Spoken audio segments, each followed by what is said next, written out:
Assalamualaikum warahmatullahi wabarakatuh. Anak-anak, kita buka buku temanya ya. Tema 4, subtema 3, pembelajaran 1 dan 2. Kali ini pembelajaran 1 kita belajar tentang jenis cerita fiksi. Anak-anak, saya kira kalian kemarin ya juga mempelajari tentang jenis cerita fiksi. Masih ingat kalian? Cerita fiksi adalah cerita rekaan atau khayalan pengarang. Isi cerita dapat murni berasal dari khayalan pengarang, tetapi juga dapat berdasarkan pada fakta. Nah, cerita fiksi yang dikarang berdasarkan fakta diperoleh dari berbagai pengalaman, baik pengalaman diri sendiri maupun pengalaman orang lain ya. Nah, ciri-ciri cerita fiksi apa saja, Nana? Yang pertama, merupakan cerita rekaan atau khayalan yang diolah oleh pengarang. Yang kedua, bertujuan untuk menghibur dengan menceritakan suatu peristiwa. Yang ketiga, disajikan dalam alur cerita. Yang keempat, menggunakan bahasa yang komunikatif. Yang kelima, menggunakan bahasa tidak baku. Nah, anak-anak, selanjutnya jenis cerita fiksi apa saja kira-kira? Yang pertama, cerita rakyat. Contohnya apa kira-kira? Contohnya adalah Si Kebayan, atau contoh yang lainnya Kancil dengan Buaya atau Malin Kundang ya. Itu termasuk contoh cerita fiksi. Yang kedua, jenis cerita fiksi adalah cerpen. Apa itu cerpen? Cerpen adalah cerita pendek yang dapat selesai dibaca dalam sekali. Yang keempat adalah apa, Nana? Yang keempat, dongeng. Apa itu dongeng? Dongeng adalah sebuah cerita khayalan atau cerita yang benar-benar tidak nyata. Ya. Selanjutnya kita belajar tentang dampak plastik, anak-anak ya. Ya. Sudah, anak-anak? Kalian simak baik-baik ya, anak-anak, karena sebentar lagi kalian mau menjalankan PAS ya. Dampak plastik ya terhadap lingkungan merupakan akibat negatif yang harus ditanggulangi alam. Nah, karena mana ya? Karena apa, Nana? Karena keberadaan sampah plastik ternyata sangat signifikan, anak-anak ya. Sebagaimana yang diketahui, plastik yang mulai digunakan sekitar 50 tahun yang silam kini telah menjadi barang yang tidak terpisahkan dalam kehidupan manusia. Nah, anak-anak, selanjutnya anak-anak, kita memang tidak mungkin bisa menghapus penggunaan kantong plastik 100% ya. Nah, tetapi yang paling memungkinkan adalah dengan memakai ulang atau memakai ulang plastik atau mengurangi pemakaian dan mendaur ulang lagi ya, Nana. Itu nanti bisa kita atasi. Selanjutnya anak-anak, pembelajaran 2 ya. Pembelajaran 2 kini kita belajar tentang makna sila ketiga Pancasila. Kemarin kamu belajar tentang makna sila kedua dalam Pancasila. Kini kita belajar tentang makna sila ketiga dalam Pancasila. Bunyi sila ketiga Pancasila yaitu Persatuan Indonesia ya.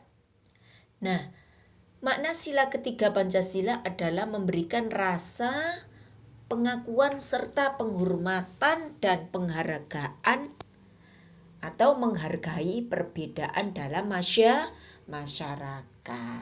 Nah, anak-anak, Di antara contoh dari pengalaman sila ketiga Pancasila, yang pertama adalah kebersamaan, ya. Tujuannya kebersamaan adalah agar mewujudkan persatuan bangsa dan bebas dari segala bentuk konflik. Nah, anak-anak, yang kedua, persatuan bangsa. Ya, saya ulang, kebersamaan.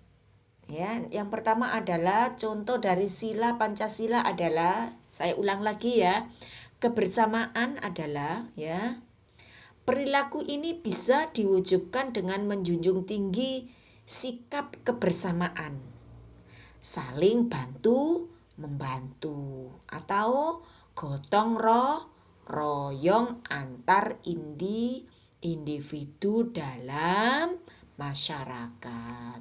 Yang kedua, contohnya sila ketiga dalam Pancasila, contohnya persatuan bangsa. Kenapa disuruh persatuan bangsa ini kok harus kita wujudkan, kita terapkan? Apa tujuannya? Tujuannya, anak-anak ya, dari kebersamaan tersebut adalah agar dapat mewujudkan persatuan bangsa dan agar bebas dari segala bentuk konflik, ya. Sedangkan yang ketiga contohnya adalah mendapatkan, atau contoh yang ketiga adalah kepentingan pribadi dan kelompok, ya.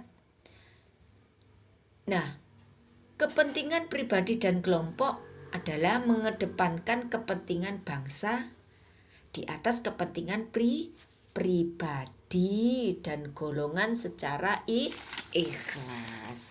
Sekarang contoh yang keempat, menciptakan, ya, dan mempertahankan kedaulatan.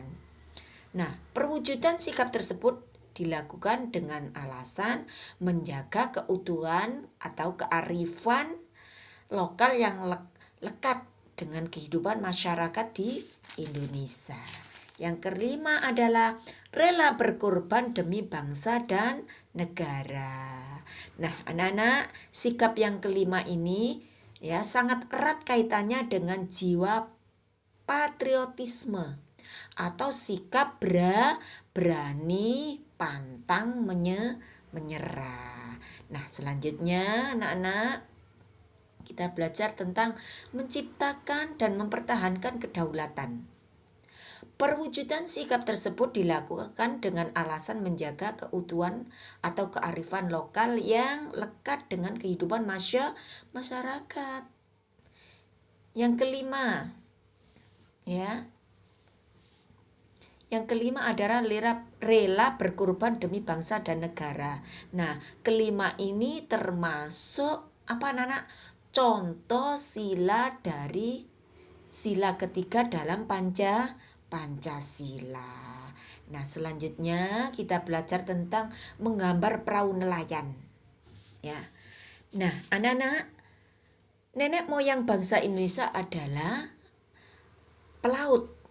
Mereka dengan gagah berani mengarungi lautan dengan menggunakan perahu layar. Nah, perahu layar merupakan salah satu alat transportasi di laut, ya. Saya ulang, perahu layar termasuk alat transportasi di laut. Perahu layar biasanya tidak dilengkapi dengan mesin.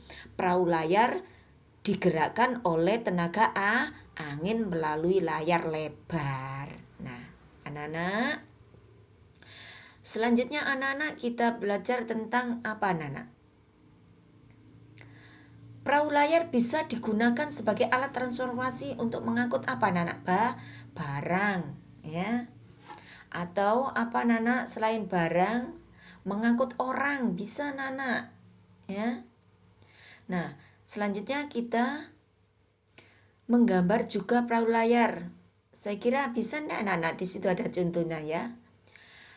Menggambar juga dalam perahu layar juga harus diperhatikan dalam unsur-unsur seni rupa. Apa saja unsur-unsur seni rupa adalah yang pertama unsur titik. Unsur titik adalah unsur yang terkait dan merupakan dasar dari semua ide seni. Yang kedua adalah unsur garis.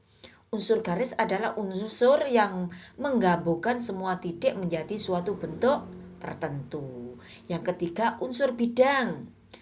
Unsur bidang adalah hasil pengembangan dan penggabungan dari banyak garis sehingga menghasilkan beberapa sisi atau karya seni.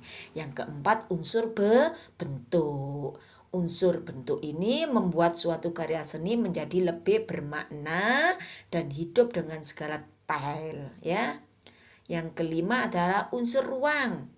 Unsur ruang merupakan unsur yang mempunyai sifat nyata dan semu tergantung pada dimensi, 2 dimensi atau 3 dimensi. Yang keenam, unsur warna merupakan unsur sangat penting pada suatu karya seni. Yang ketujuh, unsur tekstur.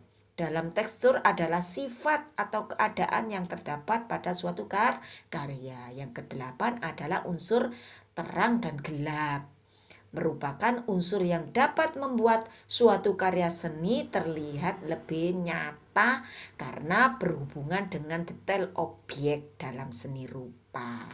Nah, anak-anak, kedelapan ini adalah termasuk unsur seni rupa. Nah, anak-anak, pelajaran tema 4, subtema 3, pembelajaran 1 sampai 2 saya cukupkan sampai di sini. Semoga kalian semua dapat memahaminya dan menjadi ilmu yang bermanfaat. Amin ya robbal alamin. Untuk itu anak-anak, tugas kalian mempelajari lagi ya agar lebih paham. Saya akhiri, wassalamualaikum warahmatullahi wabarakatuh.